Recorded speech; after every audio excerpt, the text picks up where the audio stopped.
நம்மளுடைய இந்த அரசியல் பயணத்தில் மிக மிக மிக முக்கியமான ஒரு காலகட்டத்தில் நாம் இருக்கிறோம். நான் ஏன் இதை இவ்வளோ அழுத்தமாக சொல்கிறேன் அப்படின்னா,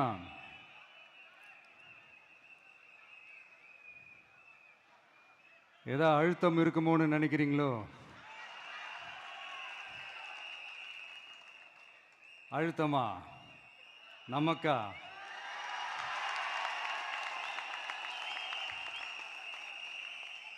இந்த அழுத்தத்துக்கெல்லாம் அடங்கி போற ஆளா இந்த ஆளு? இந்த மூஞ்சா பார்த்தா அப்படியே தெரியுது உங்களுக்கு?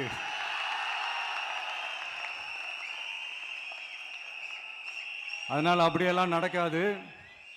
அதுவும் முக்கியமா நம்ம கிட்ட அதெல்லாம் நடக்கவே நடக்காது. ஆனா அழுத்தம் இருக்குதான்னு கேட்டீங்கன்னா இருக்குது. அது நான் இல்லைன்னு சொல்ல வரல. நமக்கு இல்லை, மக்களுக்கு. தமிழ்நாட்டை இதுக்கு முன்னாடி ஆண்டவங்களும் சரி பாஜகவுக்கு அடிமையாக தான் இருந்திருக்கிறாங்க. ஸோ அவங்கள நம்பி ஒரு பிரயோஜனமும் இல்லை. இப்போ ஆண்டுகிட்டு இருக்கிற இந்த திமுக அரசாச்சும் நமக்கு ஏதாவது செய்வாங்கன்னு பார்த்தா இவங்களும் அவங்கள மாதிரியே தான். இன்னும் சொல்ல போனால் ஒரு படி மேலே, இன்னும் மோசம். அவங்களாச்சும் நேரடியாக சரண்டர் ஆகி இருப்பாங்க, இவங்க மறைமுகமாக சரண்டர் ஆகி இருக்கிறாங்க. அவ்வளோதான் வித்தியாசம்.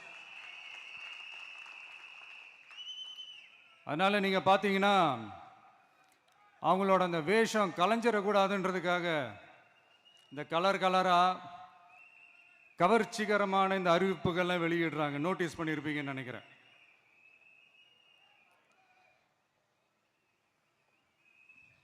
அதனால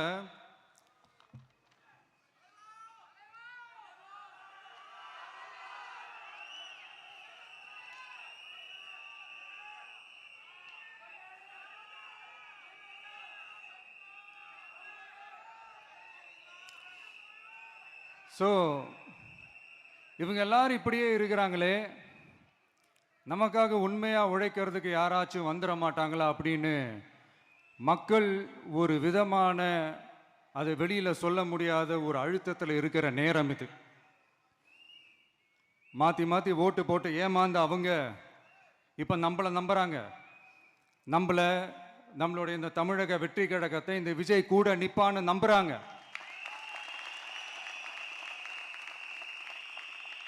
நம்மளை நம்புறவங்களுக்காக நாம நம்பிக்கையோடு இருக்கணும்ல. அப்படின்னா இது முக்கியமான, மிக மிக மிக முக்கியமான ஒரு காலகட்டம் தானே. அதனாலதான் அவ்வளோ அழுத்தமாக நான் சொன்னேன். இந்த தேர்தல், இந்த கூட்டணி, இதெல்லாம் பற்றி நிறைய இந்த ஹேஷியங்கள் ஜோஷியங்கள் எல்லாம் நடந்துகிட்டு இருக்கு இல்லையா? என்னப்பா இந்த விஜய் இப்போதான் வந்திருக்கிறாரு, இவர் கூடலாம் யார் வரப்போகிறா, அவங்க வரமாட்டாங்க, இவங்க வரமாட்டாங்க, அப்படி இப்படின்ட்டு நம்மளை பற்றி ஒரு அண்டர் எஸ்டிமேட் பண்ணிகிட்டு இருக்காங்களே. அதுனா நமக்கு புதுசாக என்ன? 30 வருஷமாக நம்மளை அண்டர் எஸ்டிமேட் பண்ணிட்டு தான் இருக்கிறாங்க. ஆனால் மக்கள் கரெக்டாக நம்மளை எஸ்டிமேட் பண்ணி ரொம்ப அழகாக, ரொம்ப அக்கறையாக, ரொம்ப தெளிவாக, ரொம்ப தீர்க்கமாக நமக்குன்னு ஒரு இடத்த கொடுத்துருக்குறாங்கல்ல. எப்படி? என் கேரியரின் உச்சமான ஒரு இடத்த கொடுத்துருக்குறாங்கல்ல. அதை இந்த நாடே பார்த்துக்கிட்டு இருக்குல்ல. ஏன் அப்படி எனக்கு அந்த இடத்த கொடுக்கணும்? ஏன்னா இந்த விஜய் நம்ம பிள்ளையாச்சே, நம்ம அண்ணனாச்சே, நம்ம தம்பியாச்சேன்னு சொல்லி அவங்க மனசுல அப்படி தோணுது. அதனாலதான் நமக்கு அப்படி ஒரு இடத்த கொடுத்து உள்ளன்போடு அள்ளி நம்மளை அரவணைச்சிக்கிட்டு இருக்கிறாங்க. அப்படி நம்மளை நம்புறவங்களுக்காக நாம உழைக்கிறதே அது ஒரு பழக்கமாகி இப்ப அதுவே என்னுடைய ஒரு ஒரிஜினல் கேரக்டராகவே மாறிடுச்சு. இத்தனை வருஷமா இருக்கிற அந்த உழைக்கிற குணம் அது எப்படி மாறும்? அதெல்லாம் மாறவே மாறாது. அரசியலுக்கு வந்ததுக்கு அப்புறமும் சரி, ஆட்சி அதிகாரத்துக்கு வந்ததுக்கு அப்புறமும் சரி, ஒன்னே ஒன்று சொல்ற, எழுதி வச்சுக்கோங்க. இதுக்கு முன்னாடி இருந்தவங்க மாதிரியோ இல்லை இப்போ இருக்கிறவங்க மாதிரியோ ஊழல் செய்யவே மாட்டான்.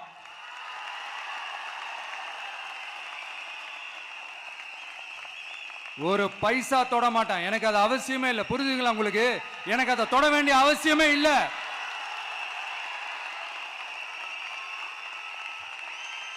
ஒரு துளி ஊழல் கரை கூட படியவே படியாது, படியவும் விட மாட்டான்.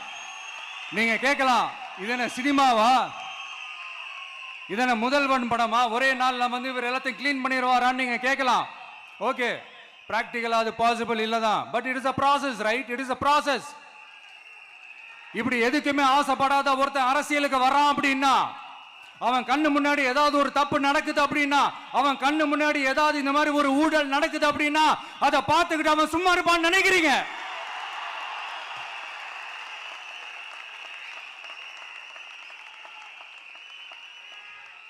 அதனால இந்த தீய சக்தியா இருக்கட்டும், இந்த ஊழல் சக்தியா இருக்கட்டும், ரெண்டு பேரும் தமிழ்நாட்டை ஆண்டவை கூடாது.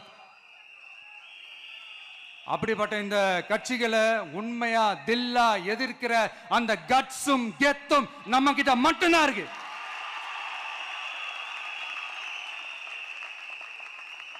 அதனால நீங்க என்ன சூழ்ச்சி நம்ம மேல பண்ணாலும், என்ன அழுத்தம் நீங்க கொடுத்தாலும், இந்த அடங்கி போறதுக்கோ, இந்த அண்டி பொழைக்கிறதுக்கோ, இல்ல இந்த அடிமையா இருக்கிறதுக்கால நாம அரசியலுக்கு வரல. என் மண்ணுக்கும் மக்களுக்கும் யார் என்ன தீங்கு செஞ்சாலும் அதை எதிர்த்து அவங்க கிட்ட இருந்து நம்ம மக்களை பாதுகாக்கிறதுக்காக தான் நம்ம அரசியலுக்கே வந்திருக்கிறோம். அண்ட் முக்கியமா தோழர்களே, மக்களுக்கு என் மேல மட்டும் நம்பிக்கை இருந்தா அது பத்தாது. என் கூட டிராவல் பண்ற என்னோட எல்லா தோழர்கள்கிட்ட அந்த நம்பிக்கை வரணும்.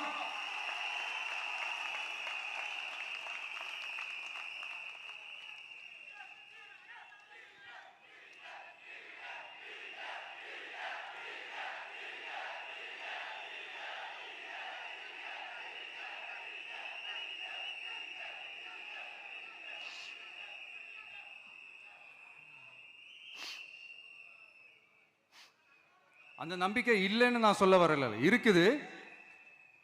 ஆனா அதை தொடர்ந்து இருக்கிற மாதிரி நீங்க எல்லாம் நடந்துக்கணும். தப்பு பண்ண யாரா இருந்தாலும் தப்பிக்கவே முடியாதுன்ற அந்த ஒரு பயம் இருக்கணும். எல்லாரும் உங்களை தான் கேட்கிறேன், எல்லாரும் உண்மையா உழைப்பீங்கல்ல?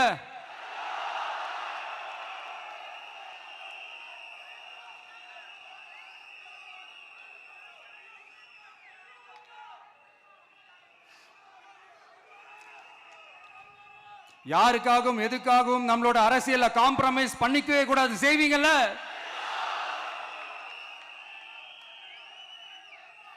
அண்ட் தயவு செஞ்சு எல்லாரும் கொஞ்சம் ஒற்றுமையா இருந்து சேர்ந்து உழைச்சி ஜெயிப்பீங்கல்ல? சரி, நமக்காக நம்ம மக்கள் கண்டிப்பா ஓட்டு போட்டு ஜெயிக்க வைப்பாங்க, அதில் எந்த மாற்று கருத்துமே கிடையாது. அப்படி ஜெயிக்கிறதுக்காக நாம் என்ன செய்ய போறோம்? மக்களிடம்னு செல்னு அறிஞர் அண்ணா அவர்கள் சொன்னதை ரொம்ப டீப்பாக சின்சியராக அடாப்ட் பண்ணுறதோட மட்டும் இல்லாமல் நம்மளோட அரசியலில் அதை செயல்படுத்தணும். அதுதான் முக்கியம். ஏன்னா இப்போ அரசியல் இருக்கிறவங்க அண்ணாவை மறந்துட்டாங்க. அண்ணா ஆரம்பித்த கட்சியும் அண்ணாவை மறந்து சுயநலமாக மாதிரி பல வருஷம் ஆச்சு. அண்ணா பேரில் இருக்கிற கட்சியும் அவரை மறந்து பல வருஷம் ஆச்சு. ஆனால் நாம அவரை மறந்துடக்கூடாது.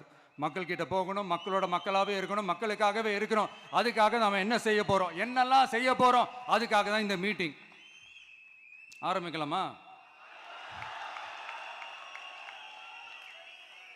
இந்த ரெண்டு கட்சிகள், ஆண்டு கட்சியா இருக்கட்டும், இப்போ ஆள்ற கட்சியா இருக்கட்டும், அவங்கள பொறுத்த வரைக்கும் பூத்துனா என்ன தெரியும்ல?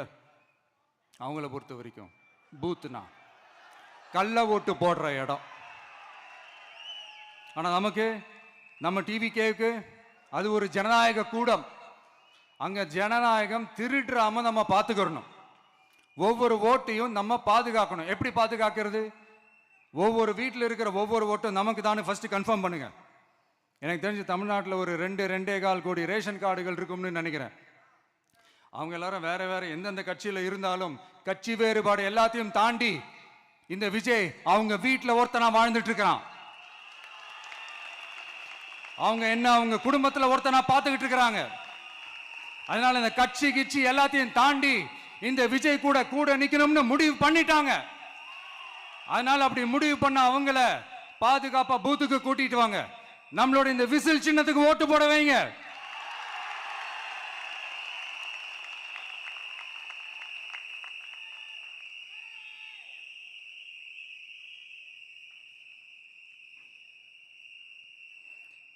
ஒன்றியம், நகரம், பேரூர், பகுதி, கிளைன்னு இங்க வந்திருக்கிற நம்மள எல்லார் நிர்வாகிகளும் தான் நம்ம கட்சியினுடைய ஆணி வேர். நீங்க எல்லாரும் சுதந்திரமா செயல்படணும், சுதந்திரமா செயல்பட விடணும்.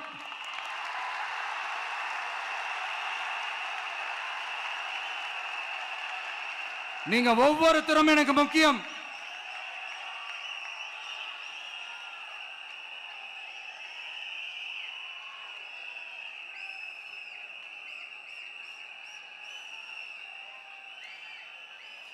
நீங்க தான் நம்மளுடைய இந்த BLAs பூத் லெவல் ஏஜென்ட்ஸோட களத்தில் நின்று வேலை பார்க்க போற ஃப்ரண்ட் லைன் வாரியர்ஸ். இப்ப நடக்க போறது வெறும் எலெக்ஷன் கிடையாது, இது ஒரு ஜனநாயக போர். இந்த டெமோக்ராட்டிக் பேட்டில லீட் பண்ண போற கமாண்டர்ஸ் நீங்க தான்.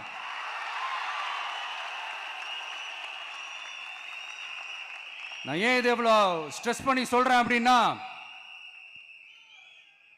இந்த தீய சக்தி எப்படி,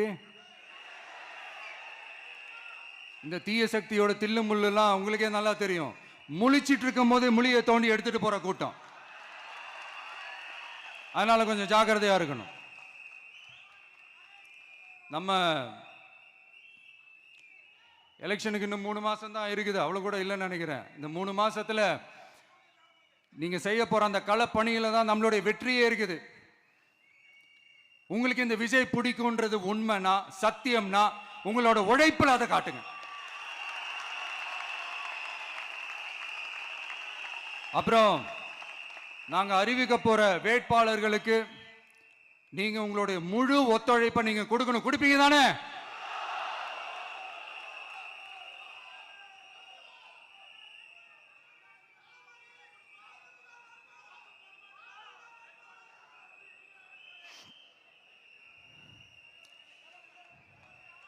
உங்க எல்லாரையும்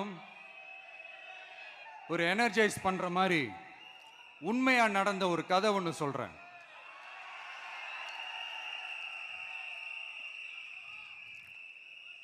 சொந்த நாட்டையே ஒரு கூட்டம் அபகரிக்குது. சொந்த நாட்டிலேயே இருக்க முடியாத அளவுக்கு ஒரு நெருக்கடி ஏற்படுது.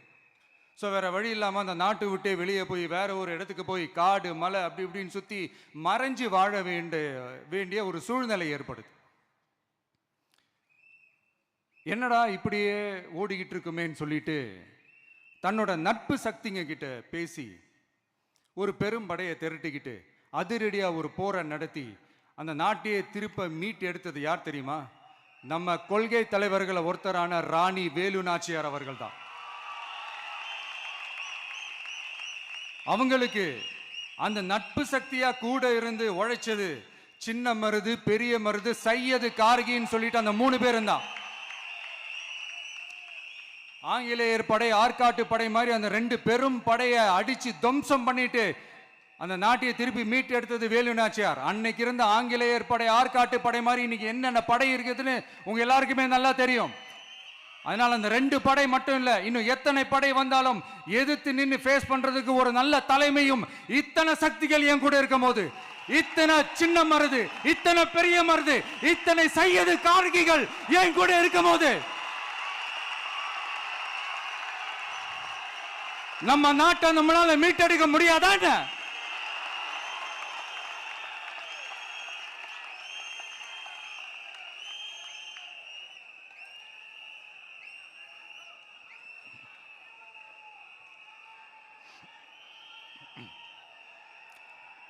அதுவும் இந்த படை, நம்மளுடைய இந்த டிவிகே படை,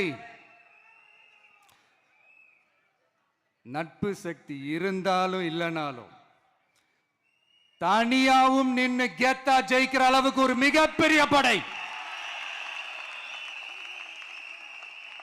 அதுலயும் ரொம்ப முக்கியமா இன்னைக்கு இந்த கூட்டத்துக்கு வரலனாலும் நான் அந்த போர்ல நடந்த அந்த கதை மாதிரி கட்ஸான குயில்கள் நிறைந்த பெண்கள் படையும் நம்மளோட இருக்கிறாங்க. அந்த பெண்கள் படையை பார்த்துதான் அரசியல் அரங்கமே அதிர்ந்து போயிருக்குது. அதனால எல்லாரும் ஒரு நிமிஷம் எனக்காக எந்திரிச்சு நில்லுங்களேன் ப்ளீஸ். நான் சொல்றதை கொஞ்சம் ரிப்பீட் பண்ணுங்க. இந்த 2026 சட்டமன்ற தேர்தல்ல நாம எல்லாரும் உண்மையாக உழைப்போம், சத்தியமாக உழைப்போம், உறுதியாக உழைப்போம், ஒற்றுமையாக உழைப்போம். Thank you. Please sit down.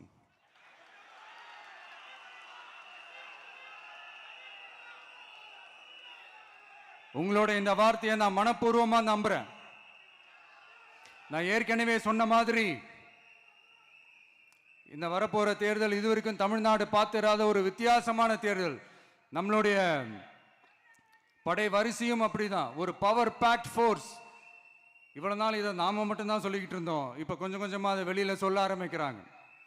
என்னடா இந்த விஜய் கூட இருக்கிற ஃபோர்ஸை பார்த்தா சாதாரண ஃபோர்ஸ் மாதிரி தெரியல, மிலிட்ரியோட பெரிய ஃபோர்ஸா இருக்குது, வரப்போற எலெக்ஷனை கணிக்கவே முடியல, அப்படி இப்படின்னு சில குரல்கள்லாம் கேட்க ஆரம்பிக்குது. கணிக்கவே முடியலன்னு அவங்க வேணா சொல்லலாம், ஆனா மக்கள் ஆல்ரெடி கணிச்சு முடிச்சுட்டாங்க. அவங்க மனசை நல்லா புரிஞ்சு வச்சிருக்கிற நமக்கு அது நல்லாவே தெரியும்.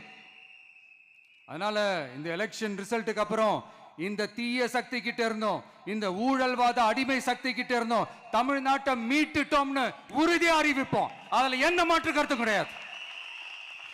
அதனால என் நெஞ்சில் குடியிருக்கும் தோழர்களே, தோழிகளே, உங்களோட நான் இருக்கேன், நம்மளோட நம்ம மக்கள் இருக்கிறாங்க. இதுக்கு மேல என்ன வேணும்? கான்பிடண்டா இருங்க, நல்லதே நடக்கும், வெற்றி நிச்சயம். மீண்டும் சந்திக்கும் வரை நன்றி, வணக்கம். தமிழக வெற்றி கழகத்தின் வெற்றி தலைவர், தர்மத்தாயின் தவ புதல்வன், தலைவரின் பொற்கரங்களால் please sir, please sir.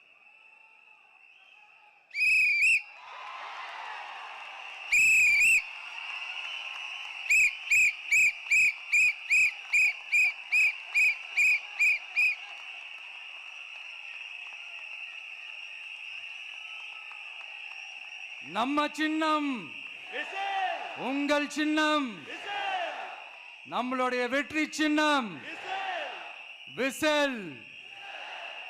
Cup முக்கியம் பகிலே.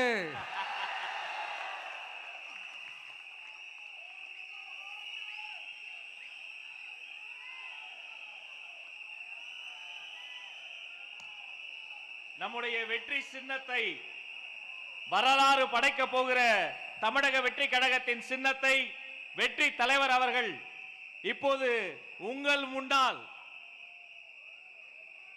இதோ அறிமுகம் செய்கிறார்.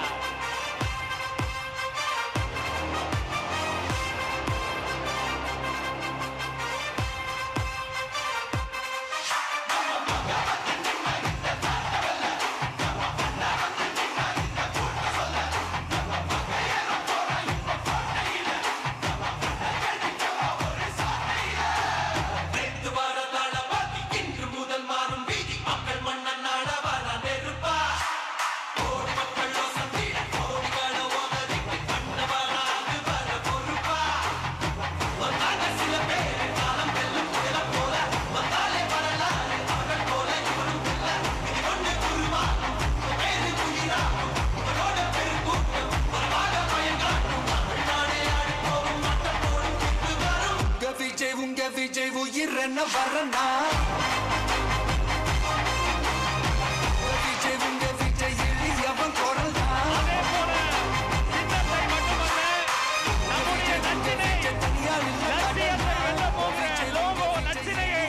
வெற்றி தலைவர் இதோ அறிமுகம் செய்கிறார். வீட்டுக்கு வீடு, வீதிக்கு வீதி, ஊர் முழுக்க உலகம் முழுக்க புதிய சரித்திரம் படைக்க போகிற தமிழக வெற்றி கழகத்தினுடைய தேர்தல் பரப்புரை லட்சினை வெற்றி சின்னம் விசையோடு இதோ.